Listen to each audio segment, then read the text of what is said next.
Alrighty, gang. Here's to nights that turn into mornings and friends that turn into family. Cheers! Happy birthday to you!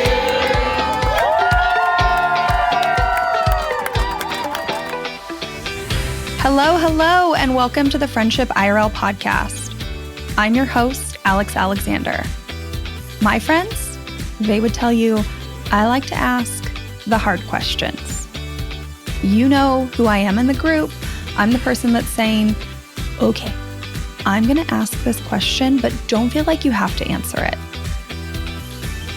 And now I can be that friend for you too.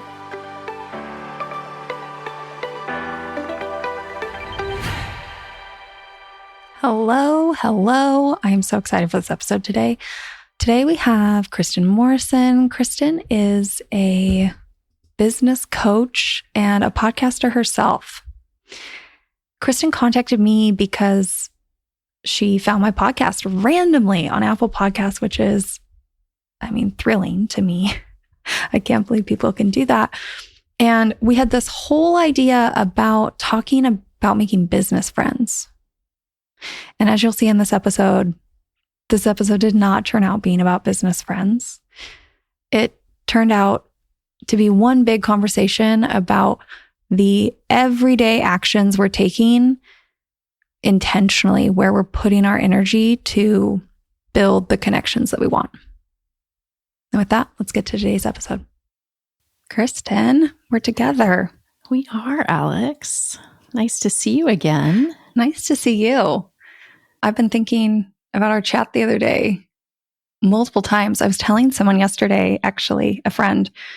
So for anybody that doesn't know, I've never really talked about this. For guests I don't know before, I do a quick discovery call. So Kristen and I have chatted very briefly about what we might talk about on the podcast. But somebody was saying, I was telling them about how you found my podcast and you liked it and you shared it. And then you're like, can you just take a minute and take that in? Yeah. And I so appreciate that because we all need that. And we need that call out sometimes. Yeah. So thank you for that. Yeah. I saw you kind of moving on to the next thing. And I thought, this is a moment. This is an opportunity to really accept what you've created. It's not easy to create a podcast. And this is a really important topic, especially I think right now, with how disconnected many of us feel as a result of the pandemic and the divisiveness that's happened in the United States and other parts of the world as well. I think it's an opportunity for us to really see our similarities, instead of our differences. And in that moment, it was just like, I really wanted you to land in what you've created. And I love that you were willing to do that. It was great. I've talked about this on here a lot. This is a wild ride. I never intended to do this. I never intended to talk about community and friendship. I didn't know I had anything to say. I truly get on here and hit record. I was thinking about this just before, this is wild that this is what I do now. Yeah. I can't believe this. I could talk about this topic all day, which is why I had to start the podcast. Yeah. It's interesting because I shared it with my Facebook community and one woman said, "Oh my God, I think this is going to be my new favorite podcast." Aww. And I said, "That's wonderful." So I wanted you to know that. She said, "This is right up my alley. I already love it." Thanks for sharing that. Absolutely. I still can't believe that people are out here that I've never met before listening. And you told me that you found it just via Apple Podcasts. I did. Yeah. So I was looking at different topics. So they kind of highlight different topics and friendship came up. And I was like, ooh, because that's one of my goals for this year is to really put energy into my friendships. So that's why it kind of lit up for me when I saw that. And yours was like 5th or 6th out of 10 in a row. And I liked the cover art. I was like, oh, that's unusual. And I liked the title of it. I thought that was compelling, in real life. Wow, what a concept. Right? Not in the movies. Yeah. Yeah, or not just texting or things like that, but actually seeing and being with people. And so I was very drawn to it right away. And then listening to the episodes took me even deeper. It was like, oh, this is so good. This is medicine. Yeah. Thank you. I can see you're taking it in. Mm.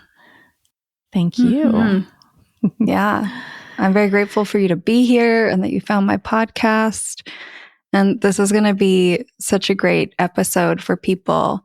You mentioned that friendship and community is one of your goals this year, or focuses maybe. Mm-hmm. Yeah. And you've also told me about how this seems to be a goal for a lot of people, that when you bring this up to others, a lot of people are also feeling this way. Yep. Yeah. I had a goal setting workshop that I taught recently, and people had the opportunity to share very briefly what one of their goals was for the year, and friendship kept coming up. It was a real big theme for a lot of people, where they wanted to put their energy. And I think as a result of the disconnection that a lot of people are feeling due to the pandemic, but also due to technology, we think it's going to bring us closer, and it can in a way. Like here we are together, right? What a wonderful thing. And yet it can also create a level of disconnection where we don't really know people at that deep level that we might if we hang out with them on a regular, ongoing basis. Yeah. Yeah. Yeah. I mean, I think technology is a beautiful tool, but if we let it be the entirety of our relationships, that can get a lot of people in trouble. Now, I do have an episode in the works. I mean, I'm saying can, because I think there's other perspectives, and I have a really cool episode that it's going to be great. But yeah, I think being with people, experiencing life, having conversations, whatnot, can't be replaced by just texting, Zoom, watching Instagram stories. There's not that same back and forth like in the moment. Yeah. I took a social media break last year for a few weeks. And that's a big deal as a business owner, to take a break from social media. But what I noticed, well, there were a few things that I noticed. One is I just felt calmer and more peaceful as a result of not being on social media as much as I might be, just because I have a few different businesses and a lot of my community is there.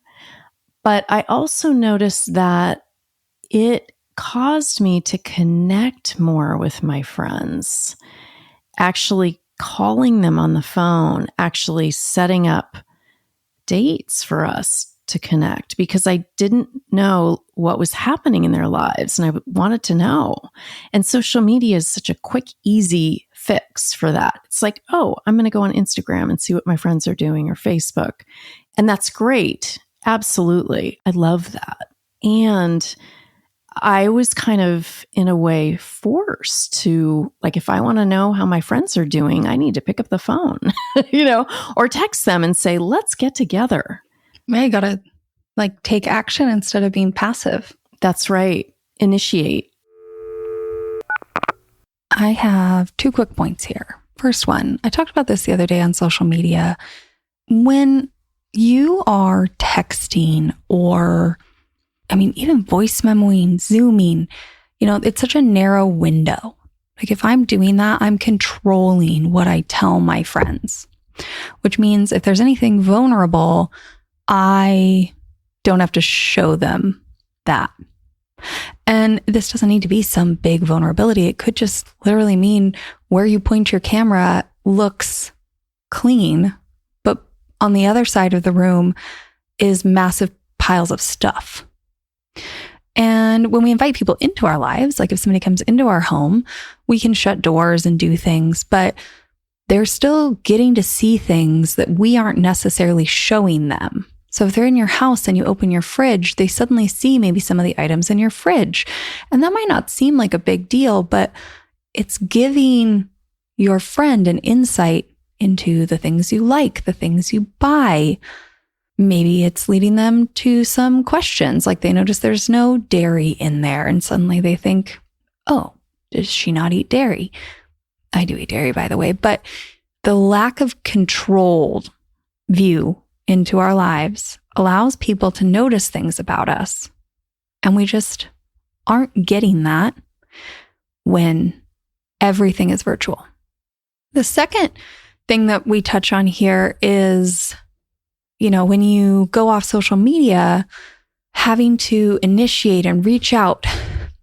Now, I like social media. I think there's a lot of positives, but I do think one thing that's interesting is social media lets us, let's say, look at the posts that our friends make, but we don't give any feedback.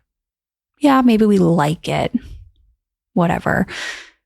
Maybe we comment something, but whatever is posted on social media, whatever your feelings are on that of, wow, I'm so proud of them, it's not reciprocated in quite the same way as if we told our friend that to their face and then we saw their face light up and they were excited for us and they said, oh my gosh, I'm so happy for you. It's just different. And I'm not saying it's good or bad. Again, I think that technology is a useful tool and it helps us all connect more. But I also think that it's interesting because there's so much out there about wanting reciprocal relationships. And yet technology is not giving us the same level of reciprocation as those in-person moments. Now, those in-person moments also require a lot more vulnerability. I'm not saying it's good or it's bad. I'm just throwing something out there to think about. I think about energy a lot when it comes to friendship and community. That's a great point, Alex. I really love that you bring that up because I had this experience of this brunch that was happening last Sunday. My sister-in-law created it. She organized it, did all the heavy lifting for it. Friends and family were going to be there. And I love these people a lot. It's always a joy to be with them in person. I get a lot from it. But what I was noticing is when I thought about the energy that it was going to take to drive there and to show up and just be there and then drive home, it was quite far away. I could feel myself kind of thinking, I'm not sure if I want to go or not. Yeah. It's like it was over before it even started when I tuned into my energy. But the thing is that sometimes, maybe even oftentimes for me, I have to push myself. It's like exercise, right? I never look back on a workout and think, God, I wish I hadn't done that. When I actually make time and push through that energy, what I perceive as energy depletion, and I actually show up for my friends and the dates that we've set, I always am so grateful that I did it. I saw this really interesting article. I'll find it. I'll put it in the show notes. But it was about how after the past few years, we've gotten really good at being lonely. Yeah. That's profound. The new baseline is kind of like being lonely. Yeah. When you're bored, you kind of just sink into it instead of putting the energy in to get yourself out of it or to see other people or do other things. Mm-hmm. And I think when that feels like the normal, it's hard to put energy in.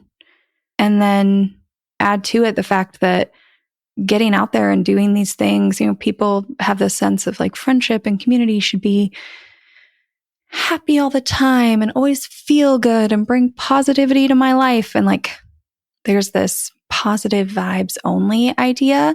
Yeah. And friendship is no different as you put exercise, like it's no different than having to lace up your shoes, get yourself out the door. After a while, it starts to feel more comfortable. You know, you can trust the like runner's high that's coming. Yeah. And the only way to do that is like frequency of going, which I think is kind of what you're talking about. Yeah. It's like if we're waiting to feel like we want to do something good for ourselves, we may be waiting the rest of our lives. Mm-hmm. It sometimes does require us to go past those feelings of, it's like, I don't want to do this, or resistance, right? It is like lifting weights. It's going to feel awkward, or it's going to feel exhausting perhaps to actually do it, but then there may be energy gained from it. And I say that as I would consider myself a social introvert. Mm-hmm. I do love people. I love connecting with people, and I get my energy from alone time. And that includes time away from my husband as well. Yeah. I really need it. And I'm putting a lot out into the world. And so I have to bring it back home. That being said, though, there still is positive energy that I get when I push past my resistance, my introverted resistance, you know, and actually make it happen. And this brunch that I went on was so wonderful. It's like I learned a lot. I was sharing with you that I learned that my sister-in-law was taking her son, her autistic son, to the dentist the next day. Yeah. And she had a lot of feelings around that. And she shared that with us at the brunch. And I reached out to her the next day and said, I'm thinking about you. I want you to know that you're in my mind. And so is my nephew, Jackson, you know? And that really touched her. And that would not have happened. Like, I don't think she would have texted me and said, I'm feeling these feelings around going to the dentist tomorrow with my son. But being there in person, it was an opportunity for her to share what was there for her. I have this thing where I think about when we get together with people, it's a lot of catching up. It's a lot of filling each other in on life. Yeah. You know, sitting around a table. And don't get me wrong, I love sitting around a table and having dinner with friends. But when you're doing that, you're not living in the present. And I kind of feel like there needs to be this point when you're with people where you're almost kind of bored together. Like that's where the magic happens, when you're in the moment again, after you've filled each other in. And that's where those, I think, little admissions come out of, you know, like she was probably sitting there realizing that this was weighing on her tomorrow. Yep. And then maybe it was like, you know, I'm really anxious about having to go to the dentist tomorrow. Yeah. Or it could be something as silly as last weekend on a trip with friends. We were laying around bored, and our friend, who's a physical therapist, was like, do you know that when you wake up, you're half an inch taller? Oh. And we were like, really? Okay. And then suddenly he had the tape measure out. We were staying with them because we were in New Orleans. Mm-hmm. And like we measured ourselves before we went to bed, and we went and measured ourselves in the morning. Oh my God. Like we're bored. Yeah. Fun facts come out. Like now we're in the moment. We are like doing these silly things together. I think that that's hard to do via text or Zoom, and that we need to get in a room with people to kind of be in that present moment. And that's where those connections are. And then they lead to things like continuing to connect, you know, reaching out the next day saying you're thinking of her. Mm-hmm. It has a ripple effect. And, you know, something that happened last year that was very challenging for me with a friend, and it actually started with me pushing past my resistance. So I had a friend who had cancer, and she was in remission.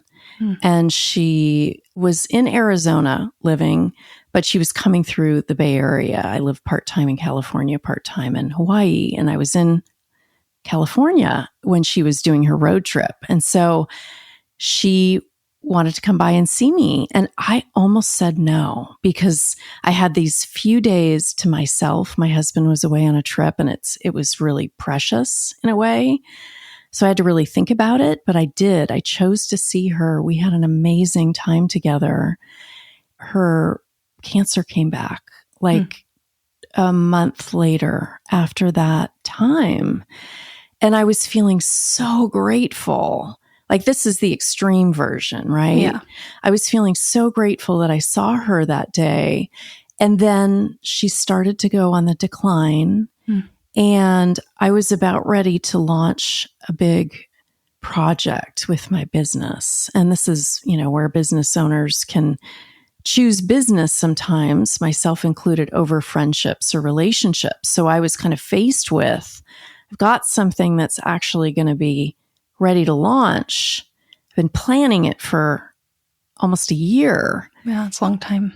Right. And yet here's my friend who looks like she may be dying. And I decided, and I'm not saying this because I'm, such a wonderful person or a Pollyanna or whatever, but she really needed help. She had moved from the Bay Area fairly recently. And so she didn't have support. Her and her husband did not have support there. And it was a pivotal time.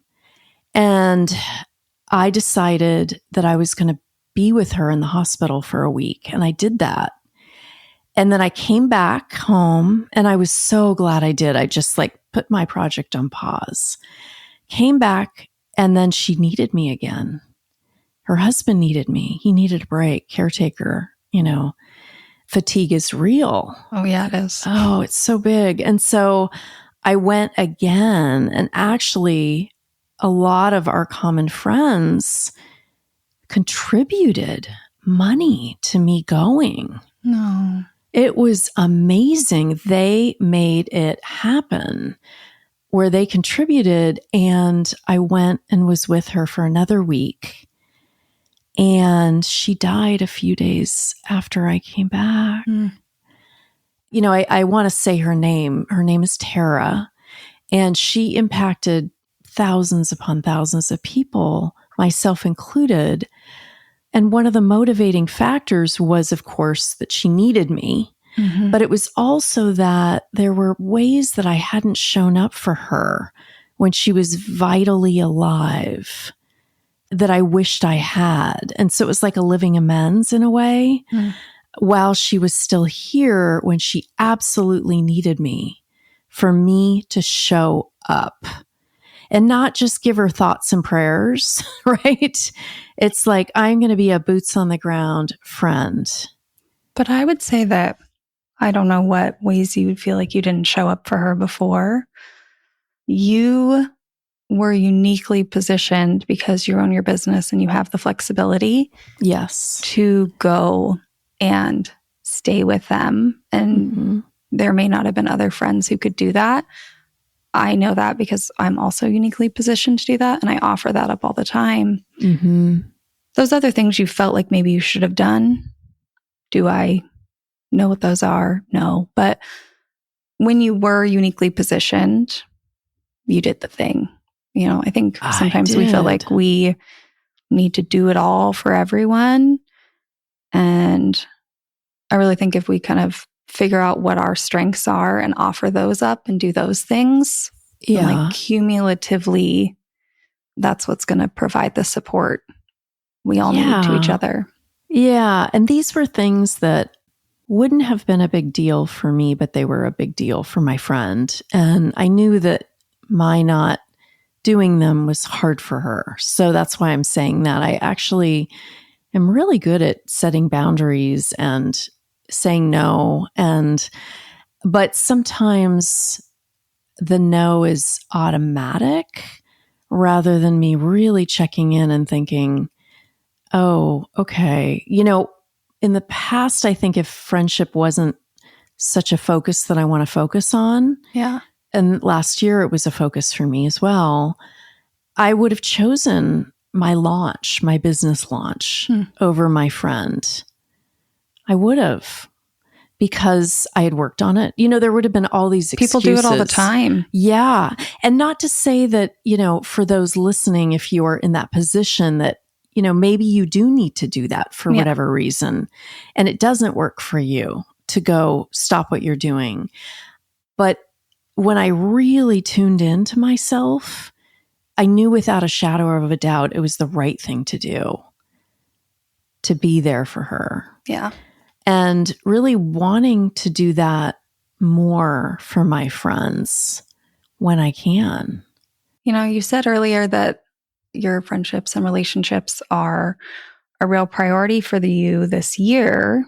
You said that in your group that a lot of people are telling you this is also a priority for them. I am purely curious. Mm-hmm. I have this theory that most people don't really prioritize this area of life because they don't really know what to do to make an impact. Like, we're not really taught these habits and skills around friendship as adults where we have to be more intentional. Yeah. And then there's obviously a lot of stories and limiting beliefs. Like, do you kind of get the sense from people that they aren't investing? Yeah. Yeah. I think they're exhausted. At least that was in the goal setting workshop that I taught. It was primarily business owners who are trying to catch up after the pandemic. Yeah. And kind of knock them on their butts. I mean, everybody's trying to catch up after the last few years in every realm. That's right. Families needing support, people being, but yes, they're one of many categories for sure. And I think a limiting belief that's very common out there, well, two that I think of, one we spoke about a couple days ago, which is that limiting belief of I can only have so many friends, and that like automatically creating this boundary around the amount of friends. And what if somebody great comes in? So that, and I've had that too in the past of like, I can only have so many friends. But the other thing is, it's like that investing in friendships is going to be a struggle, right? Before I've even started. And sometimes that's true and sometimes it isn't. But also the limiting belief of I'm maybe too old to make friends. Like that ship has sailed. Like when I was in college, it was easy and there are a lot of articles that back that up. I say that in quotes. I have found it incredibly easy to make friends as an adult. Incredibly easy. Now, that's not to say that my whole adult life I've had lots of friends. We spoke a couple days ago about how when I started my business, in my first business in my early 20s, I didn't know any other business owners. Yeah, that's common. Yeah. And so I didn't have connections that really understood what I was going through as a business owner. And it's very kind of unique. If you're a business owner, business owners can understand. Maybe people that are outside of that can't quite understand, right? So after, a few years of being a very lonely business owner and really not prioritizing friendships with people that didn't have businesses, because I thought they wouldn't understand, I ended up becoming a part of a business group that's kind of spiritually based and business based. I love that sweet spot of spirituality. It's not religious, but spiritual and business. I love that because I think the two can kind of dovetail really nicely together. And so I had all of these people all of a sudden that were business owners, like-minded souls. And I've been a part of that group now for over 20 years. So long. Yeah. And now we meet on Zoom. It used to be in person. We'll probably go back to in person at some point again. But most of the women that were in my wedding, I got married 5 years ago. And that was another limiting belief that I had to get out of, as I'm too old to get married. I'd never been married before. And it's like, but what if I'm the perfect age to get married? Let's knock that belief on its side. And that became true for me. And then I met my husband. We've been married for 5 years, but most of the women in my wedding party, I had 8 women in my wedding party, and 6 of those were from my business group. They are deep and wonderful souls. I love this so much. This is Yeah. an example of so many factors all at once that people don't believe is possible for them. Yeah. You know, finding support in an area of their life that they feel alone, having a group that lasts that long, making close enough friendships, kind of like taking them outside of that work realm into your personal life. Yep. So many things that people aren't sure how to do. So if we talk about the business group itself, I'm just like curious Yeah. about some things. Like when you decided you were tired of being lonely as a business owner, did you set out to find a specific group? Did this group kind of just come into your view? Like, did you make the intention to go out there and find business friends? No, I Interesting. didn't. I actually made it an intention to get better at becoming a business owner. And so that was my motivating factor for finding this group. I ended up discovering it and went once and was like, I have come home. It felt like I can breathe with these people. Like really, really a special group of men and women from all types of business realms. What had you been doing before this? Oh, before I became a business owner? Or No. Like before this group, was your mindset kind of like to make it to the top, you got to go alone? Or were you trying to lean on other friends for business things and that wasn't working out? Like what were you doing before you found these people? Yeah, I was really focused on business and had left some of my friends kind of in the dust, kind of like when some people, and myself included, when I've gotten into relationships, you know, and romantic relationships, and then all of a sudden I'm with that person all the time and not with my friends. Mm-hmm. My business was kind of my primary partner at that point. I wasn't in a romantic relationship. Yeah. And so that became where I put most of my energy and attention because I wanted to be successful. And I love to use that word successful in quotes because a lot of people equate success with money. Mm. And I did too, just in the beginning of being a business owner, just as part of the unconscious belief out there that money is success. Yeah. But really what I was noticing is at a certain point in my business, I had a lot of money, but not a lot of time. And I realized that I wanted both. I wanted to create time and money. And I didn't know anyone in my circle, this was before being a part of this group, that had both time and money. They either had a lot of money and not a lot of time, like I did, or they had a lot of time and they were stressed about money. Yep. And either one of those, both of those are factors for living a life that is stressful, right? Really stressful. Yeah. And so I wanted to create a life and a work life that had both time and money. And there are a number of ways that I ended up creating that. I'm not going to go into that right now. But what I will say is that as I was really exploring that theme for myself of wanting to create a life that had time and money, I realized that I wanted time because relationships were actually the barometer for my feeling of success. Like the quality of my relationships were what contributed to me feeling successful. Yep. As a human being and also as a business owner. You know, if I am a very successful business owner, but I have few friends and my romantic relationship is suffering or non-existent, that to me is not a successful life or a successful business. Yeah. Who do you have to share it with? Who do you tell about your successes? Who do you go to in the hard times? That's right. That's right. We're just truly not meant to do it all alone.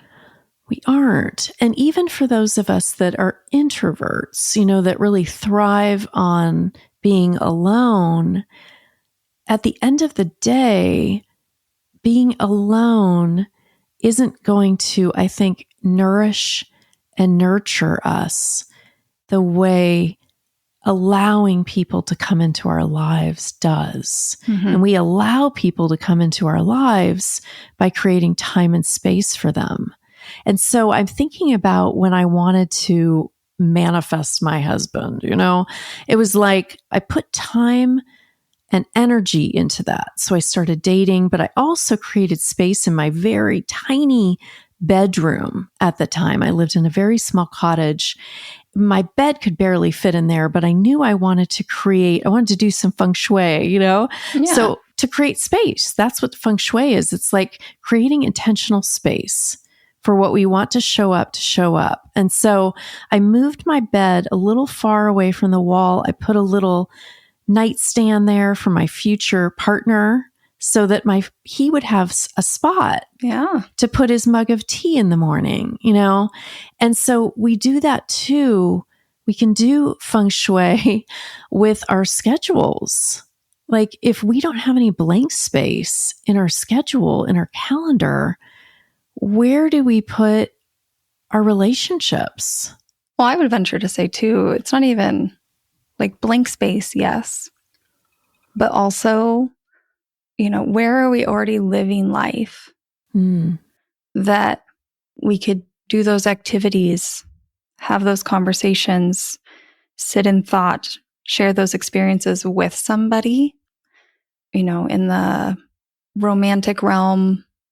We're talking about like creating space in your home physically, but in friendships, if you're somebody who wants a friend that'll come over and have a barbecue with you and your family, starting to think about inviting friends over and intermixing them with your family, like your kids playing with someone else's kids. Yes. You can block out slots in your schedule or just find places where you can incorporate people in. Business is a great example. You can block out your calendar to find a business group. That's great. But then once you do that, are you going to like business conferences together? Are you sitting down monthly and comparing your finances and new hires and getting advice? Are you maybe sitting in on a meeting with each other and just kind of giving advice later? There's so many ways you can let people in. Yeah, you're right. And what we used to do in the business group is some of us would go out to lunch after. And it was so sweet because it was like the business group was it was business, but then we would go and we would enjoy each other's company after through eating lunch, through finding out about their family, their passions, all of that. That was beautiful. And I miss that a lot, actually. So I'm looking forward to when we do go back to in person to be able to have lunch with everybody again. If you have been around, if you've listened to my other podcast episodes, you have heard me talk about this concept of roots. This is this theory that I made up that talks about or explains the ways our friendships are being held together. And so what's happening here is this business group is a shared experience root. Kristen goes, meets with these people regularly. They talk about business. If she went home and had a business question, she might text them later because this is their shared experience. They connect around business. What she's referring to with the lunches after is what I call an offshoot route.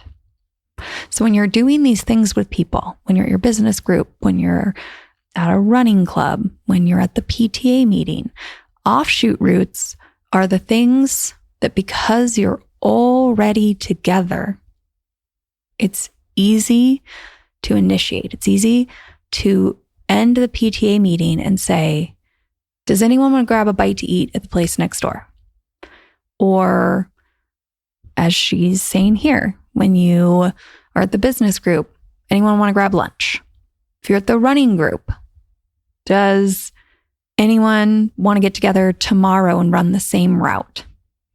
It's kind of these things you throw out. They're related, but the thing is, when you do these, they aren't exactly the shared experience. Like you could go to lunch and fall back and just have business convo the entire time, and everyone would feel incredibly comfortable. But because there's no structure here, you can start to kind of work in those personal questions of, oh, where are you from? Do you live nearby? Are you in a relationship? Like you kind of start to find these things out, and you might ask those at the business meeting, but you're probably there a little more focused.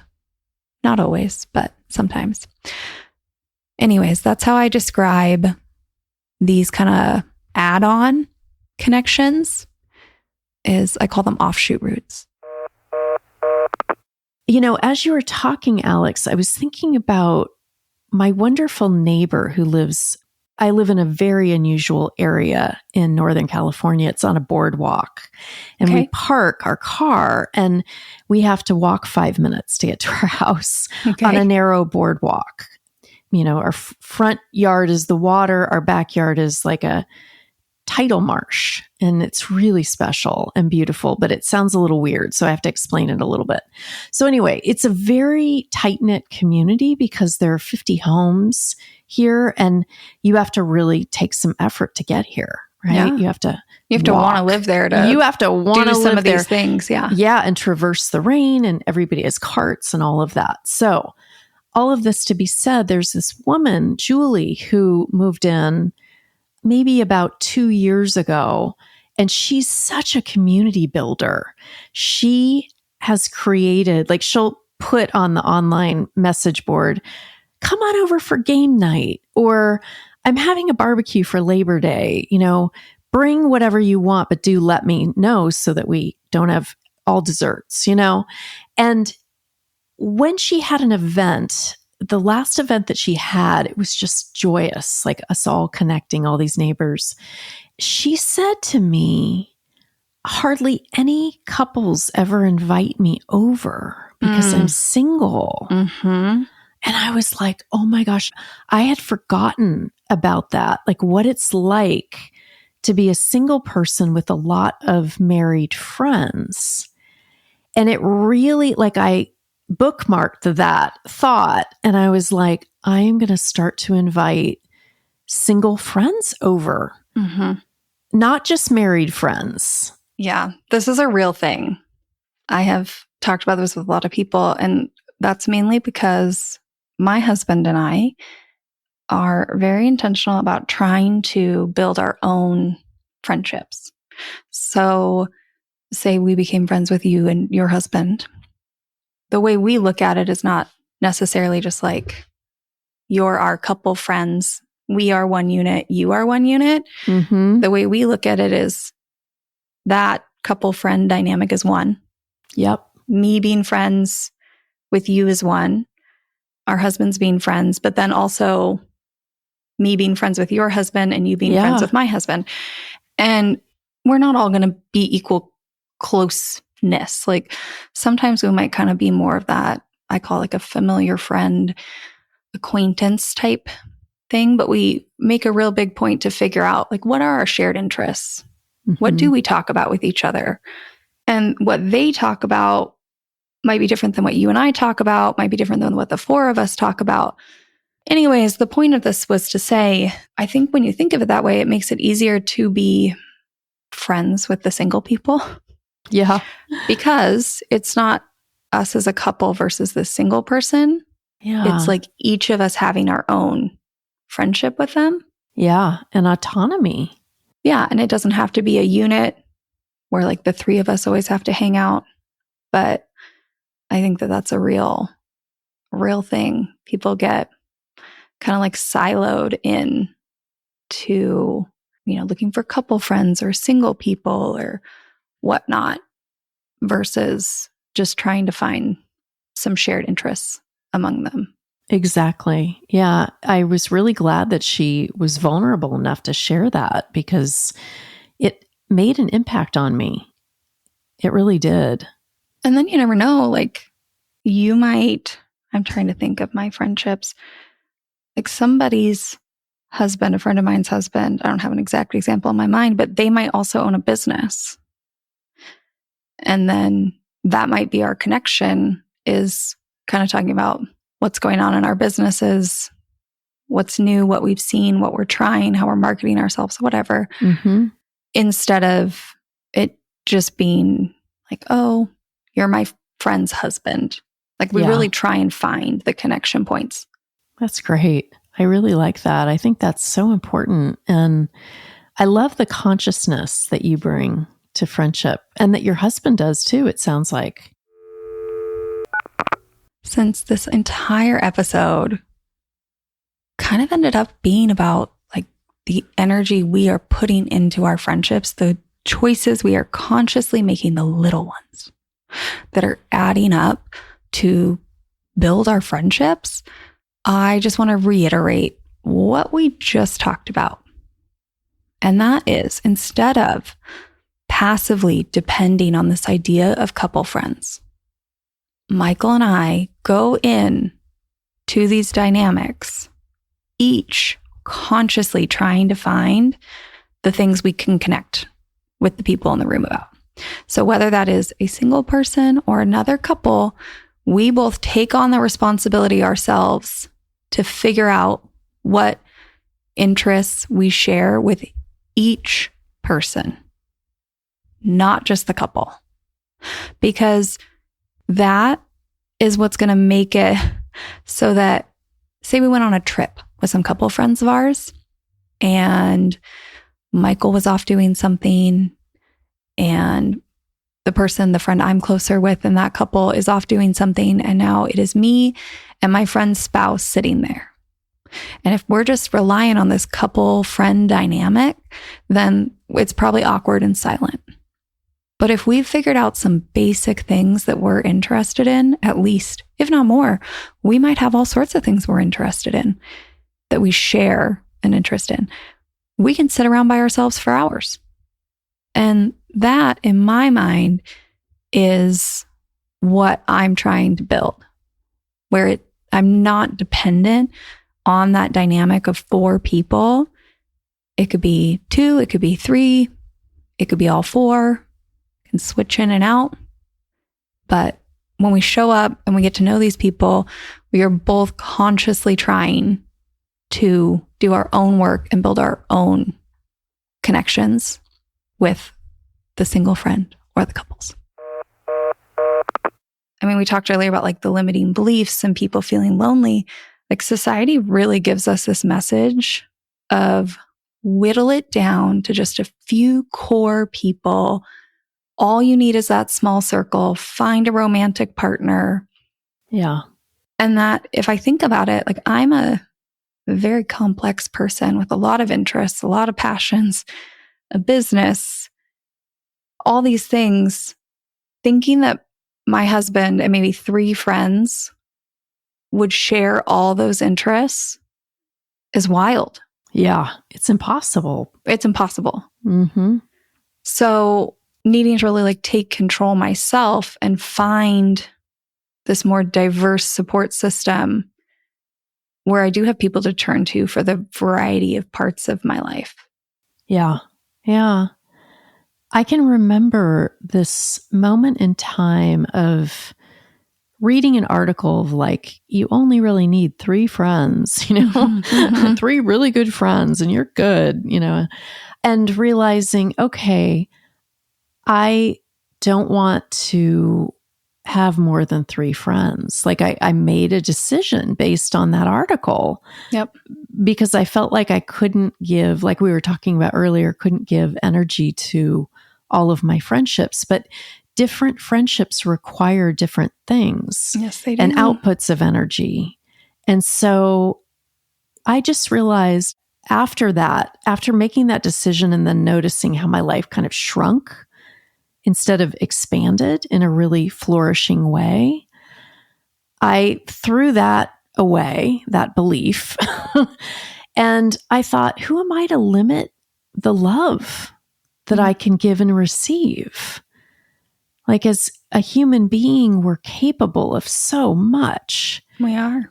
And I think trying to contain that love to, I'm just going to have love for my partner, my family, and 3 friends is like, I don't want to go there. I want to have a more fluid experience with my friendships and allow love in as much as wants to come to me. It really boxes us into, I think, right?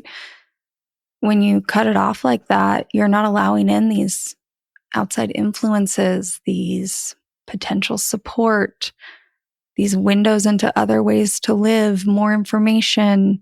Yep. And I get that that can be kind of overwhelming, but I have found that letting more people in is the fastest way to figuring out who I am, what I care about, who I love, who I turn to, how I can support other people versus closing it off. I will admit I've never closed it off to 3 friends, so I don't know exactly what that's like. But on the other end of the spectrum, I just think that more people, more intentional people, maybe is a good way to put it. You know, if you're just out there trying to collect 100 best friends, that would be really overwhelming. Yeah. But if you spend the time to really think about, like, why do I enjoy this person in my life? What do they bring to my life? What do I bring to theirs? Then it becomes easier to see the ways, like maybe they're asking for support and you're like, they're not even really asking me. They know I'm not the right person to ask for this. You know, like the business thing with my husband. I could wander around my house being like, I just need somebody to tell me how to, I don't know, automate the podcast or something. I could be yelling that and he knows, he's like, that I don't have the answer to that question. I'm never going to have the answer to that question. He's just going to like go about his day. Yeah. And he doesn't feel the pressure to provide that answer because he knows I have plenty of people to turn to. Yeah. And I think that's because we've taken the time to be intentional and know that this isn't his strength. Yeah, I think intentionality is a really important factor in this. It's being intentional about letting go of limiting beliefs that we may have about friendships. It's being willing to create space in our schedule for friendships, or like you said, and or invite people into our existing experiences. Our life. Hey, we all have to eat, you know, why not invite a friend over for dinner? You have to do it anyway. And my husband and I are very intentional actually about dinner. We always have dinner together. It's just our thing. And I don't even think about it anymore, but that's an option. I mean, there's just so many, it's not the holidays right now, but I use this one all the time of like around the holidays, a lot of people got to wrap presents. That's right. There's no reason. Yeah. You couldn't just say, hey, I have a lot of wrapping paper, bring a couple rolls. I have tape, I have scissors, put your presents in a laundry basket and come over and we can all just sit here and wrap together. That's awesome. I love that. You know, we all need to, I don't know, take our car to get an oil change. Change. Let's go. Do we all want to meet at the coffee shop down the road or go for a walk or sit across the street? Like sometimes I think we have time. If I'm just sitting there at an oil change, I'm either working, which might be productive, but might just be me trying to fill the time, or scrolling. Yes. And maybe I'm reading. That's great. That's maybe I feel a little bit around that use of time. Maybe I go on a walk. That's good for my mental health. But there's just this variety of ways I think we can bring people into our lives. Yes.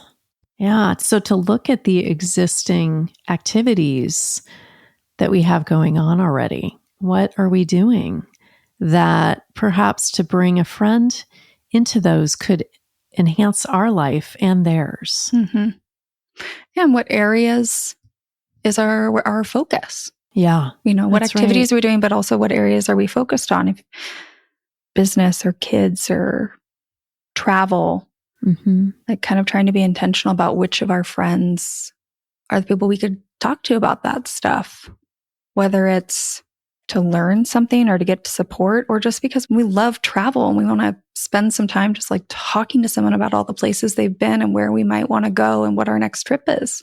Yeah. Like daydream a little bit about it. Exactly. I love that. Going back to being intentional. So one of the things as far as my goals for each week and each month is that I'm going to connect with a friend. Mm-hmm. I think having these guidelines can be really important because it quantifies it, not to get too data driven, but I think there's something about setting a goal around friendship. So for me, it's on a weekly basis, connecting with at least one friend. Yep. However that is done, but me initiating. And then every month, connecting with 2 or more friends in real life. Mm-hmm. So it's funny you're saying like, this isn't data driven. I've had so many people push back on this because I talk about doing exactly what you're doing, setting a like incredibly manageable goal, Mm-hmm. whether it's texting, getting together, reaching out, sending a note, whatever it is. There's a lot of different goals you can send. And I've had people push back like, well, just because you do that doesn't mean people are going to accept or whatnot. Okay, hear me out. The thing is, we can never control the other person in these relationships. All we can control is ourselves. Yeah. And there are a lot of people out there who have a lot of beliefs about who they are as a friend and as a community member, as a connection, whatever. And a lot of them are not good. A lot of people would say, like, I'm bad at making friends. I am a bad friend. I'm not active in my communities, whatever the belief is. So really, part of the setting of the goals and the consistency and the keeping of the goals is just proving to yourself that you are a person who can make friends, who can be an active contributor, who can belong somewhere. Like you're doing these small actions. Now, whether the person answers the phone call or not, whether you actually get together for dinner, whatever the outcome is, I think, my own personal theory, that it's actually less important. Because if you start to believe that you're the type of person who has friends and is a contributing member and all that, it's like the lacing up of the tennis shoes. Like you will start to find that maybe you just naturally pick up the phone and call someone without it being on your to-do list, or you volunteer to partake in your neighborhood's barbecue on a more significant level. And I think just so many people don't believe they are this type of person. And like the first step is to prove to yourself that you are. Yes, exactly. And I think it's a habit too, right? Oh, yeah. So it's cultivating that habit and creating that awareness. Out of sight, out of mind is a real thing for people that tend to be busy, especially busy business owners, right? And so that's why I think bringing an awareness to gamifying it or creating goals for it is going to create awareness so that it does become a natural part of life, but it's not going to feel natural at first. No. It requires initiating. It requires reaching out. It requires taking the time. And that can be had if it's a part of a goal for the week or the month. Like for me, at the end of the month, I look at my goal setting software that I have that I use to track my goals. And I'm like, oh, wow, I did get together with one friend, but I still have, where's the second one? Yeah. I'm going to make a phone call. Yep. I want to be able to You're check going to keep this that off. promise to yourself. You are a person who does this. Yeah. That's right. That I keep my word to myself. And that's where the word starts, is like ourselves. And when we make a commitment to ourselves and we don't keep that, then we're likely to not keep our word to others. It really does start with us.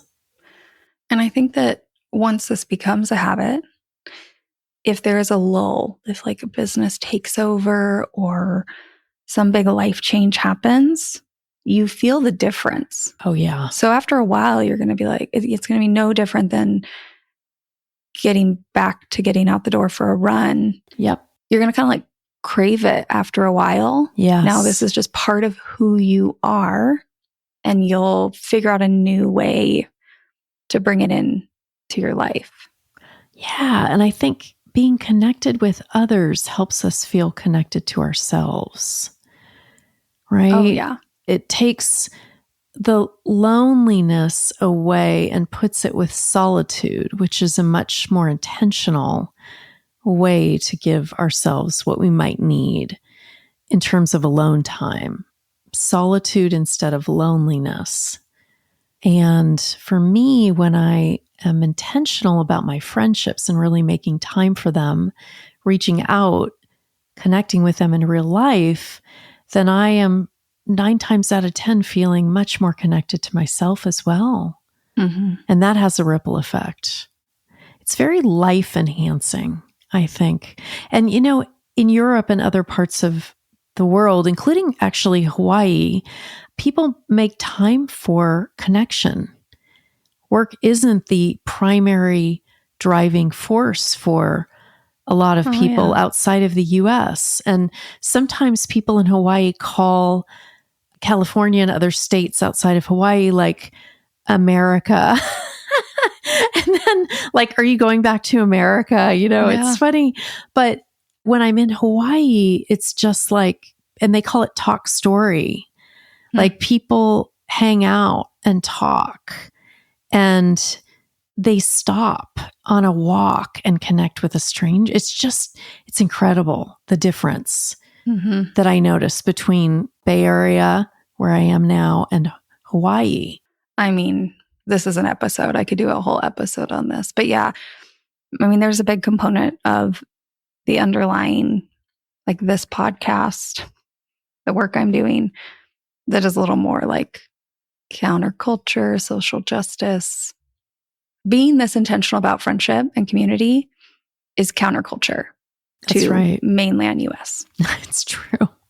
It's very true. However, so many of people's struggles could be alleviated, maybe not entirely, but a good amount if they had more support in a variety of areas of life. Yes. I got an Uber ride from the airport back to my home here last week. And the Uber driver was telling me how he's moving back to his country. He lives in Africa. And he was saying how he tried living in America, he called it America, for a long time, a number of years, and he just didn't feel supported. And in some countries, the country actually supports the people, right? Free healthcare or whatever. It's like there's a level of support. In the US, we don't have that to that degree. And also, a lot of us don't make time for friendships. And so the combination of that can lead to a really disconnected individual, I think. Oh, yes. And yeah. If you got in my DMs, you would see some wild stories. I am sure.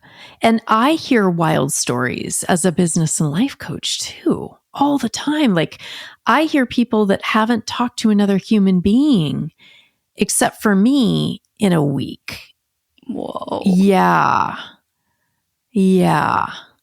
And so it's like, what can we do as individuals to feel more connected and to maybe step out of victimhood too, of like, I don't feel connected, you know, and then we go down the spiral, the negative spiral, and it's hard to get back out of that. Call it the toilet bowl flush, right? I mean, I would argue that I get why people go to the victimhood. If that's where you're at, completely. I get it. Absolutely. Because I really, truly don't think people are taught these skills and habits. Yes. There's really no conversation in everyday life about what this feels like, what this looks like, what people are doing. There are endless books out there on romantic relationships, parent-child relationships. In comparison, there are so few books on friendship and community.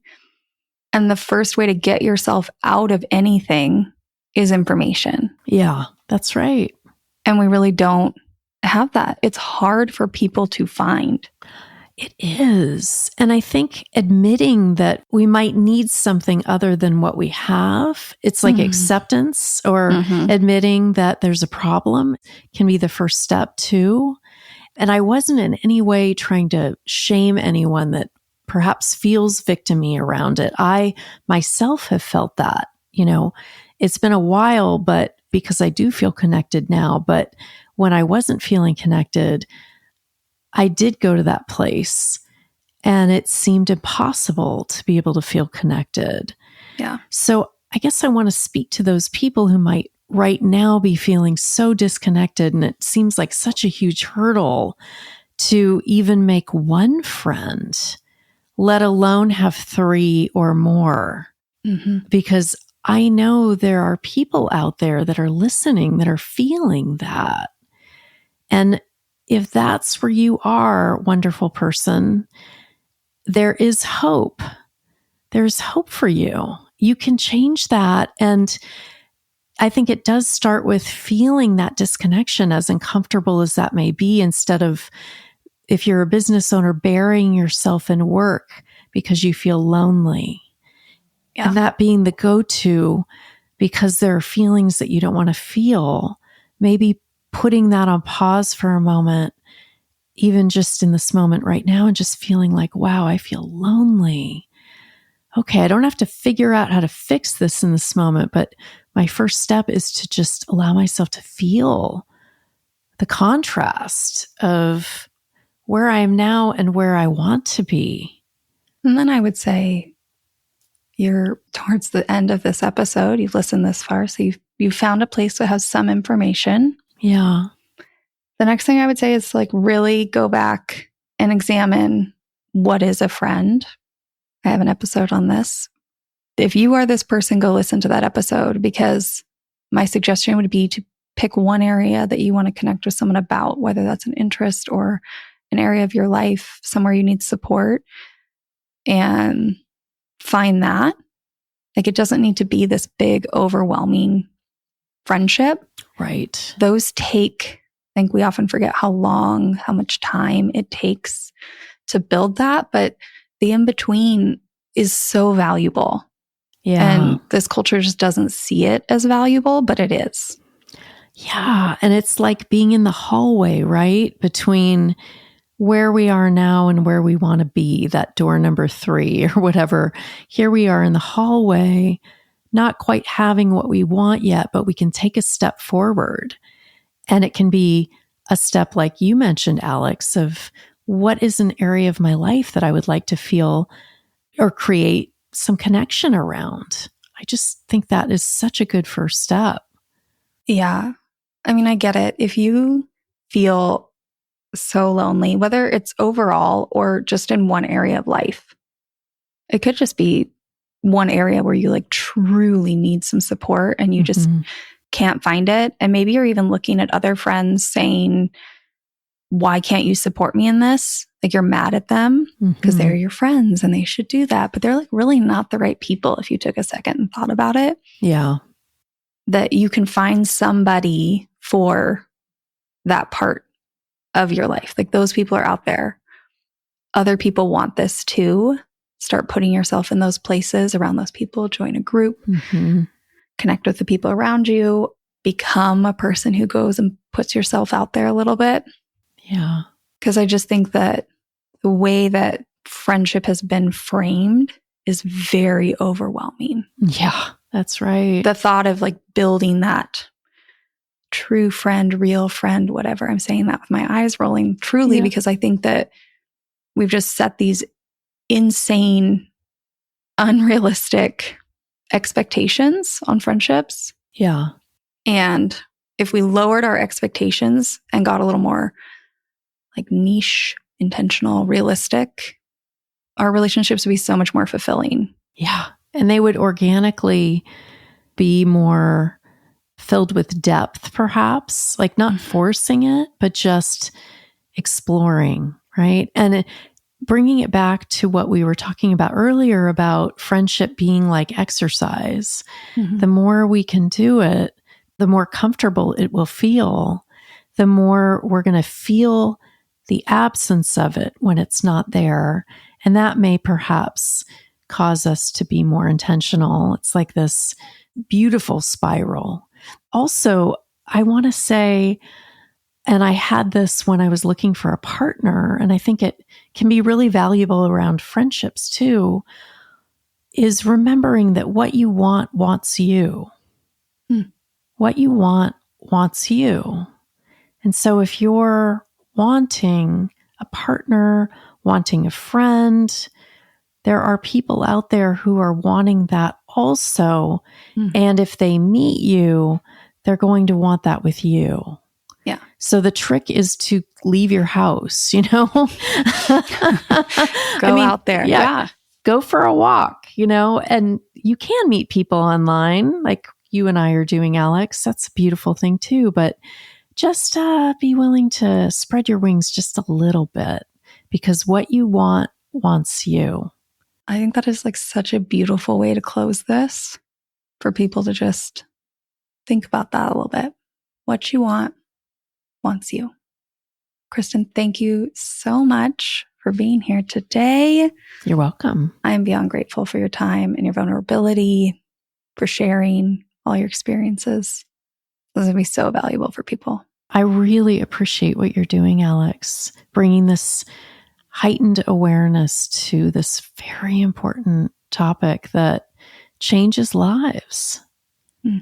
Having friendship, good, solid friendships, and, lighthearted friendships too, and acquaintances. These things all create a rich, meaningful life. So you are helping people create rich, meaningful lives. And I'm grateful for that. Thank you. I recorded this episode with Kristen a couple weeks ago. I batched my content. And it's funny because I just listened back to this entire episode to do the narration. And I want to tell you some honest thoughts. I needed this episode. When I record these, I kind of black out. I don't really, but I just kind of get in a flow. And sure, I remember some things, but I truly just listened back to that. And I want to tell you that I am the person who, in friendship, has laced up my shoes. I have built great connections. I have friendships that I trust in.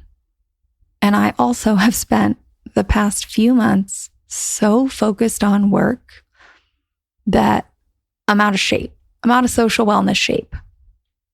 I don't feel very good about it. And that's not a judgment thing. I've been talking about this on social a little bit. This is a neutral thing. I'm not ashamed that I haven't been connecting with friends. I don't feel like a bad friend.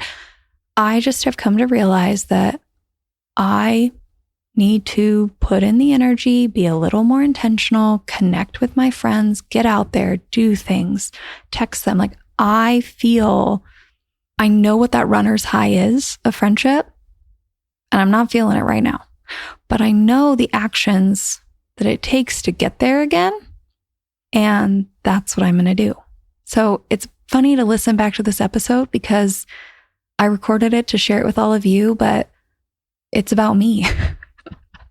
Somehow this whole thing trails my current experience.